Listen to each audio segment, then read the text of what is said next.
UFC 290 was one of the best cards of the year, and on the biggest stage, some rise to the occasion and some fall.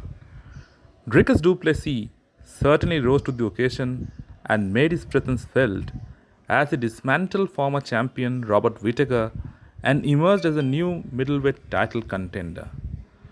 Du Plessis was confident all week of beating Whittaker, but most of the MMA world thought he had bitten up more than he could chew. However, on the fight night, Dricus showed up and Robert didn't. The size difference between the two was also a huge factor. Dricus was considered to be a massive underdog, but he probably put forward his best performance till date as he finished Robert Whittaker in the second round. Whittaker struggles against guys who were stronger than him, and Dricus pressed him. Even when Rob took him down, he was quick to get back up to his feet. On the feet, he was able to hurt Rob, and on the ground, he was much stronger as well.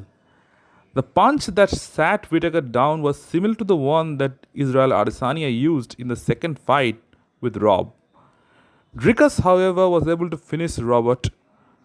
This sets up the fight between him and Izzy perfectly. The bad blood already exists between the two African, who the real African is, and it will get ugly when the two of them finally meet in the octagon. We got a glimpse of that in the post-fight interview. Adesanya pretty much made the whole thing about himself and swore incessantly. Du Plessis remained calm for the most part, but he was robbed of the moment by Izzy and UFC. It was the biggest win of his career, and he should have been able to say his piece without the champ stepping in and interrupting him. In the main event, it was Alexander Volkanovski defending his featherweight title against Yair Rodriguez. It was deemed to be Volk's toughest fight against a dangerous unorthodox striker in Yair. But once again, he showed up with the perfect game plan and destroyed Rodriguez. It was distance management, calculated pressure, negating Rodriguez's kicks, and heavy wrestling. The ease at which Volkanovski was able to take Yair down was shocking. He doesn't have any significant weakness in his game, and he's a good wrestler when he chooses to wrestle. Yair was all at sea on the ground, and Volk's upper body strength was too much for him. He wrestled with Yair for the most part of the first two rounds, and in the third round, when Rodriguez was vulnerable, he found an opportunity and stopped him. It's ridiculous to see how far ahead Volk is of the featherweight division.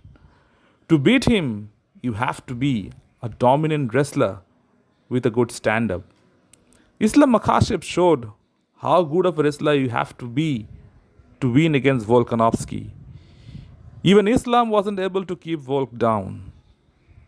In the featherweight division, there is no one who can take Volk down and hold him. The rematch with Islam Makhachev is going to happen somewhere down the line. And Alexander Volkanovski is at his peak right now.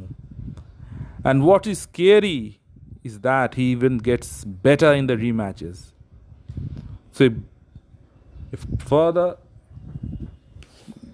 prospect Ilia Topuria seems to favor his chances against Volkanovski, but he should be very careful as to what kind of Volk he steps in the ring with. The Volk that showed up against Yair would actually dismantle him. Let me know in the comment section what you feel, and if you like the content, please like and subscribe to the channel.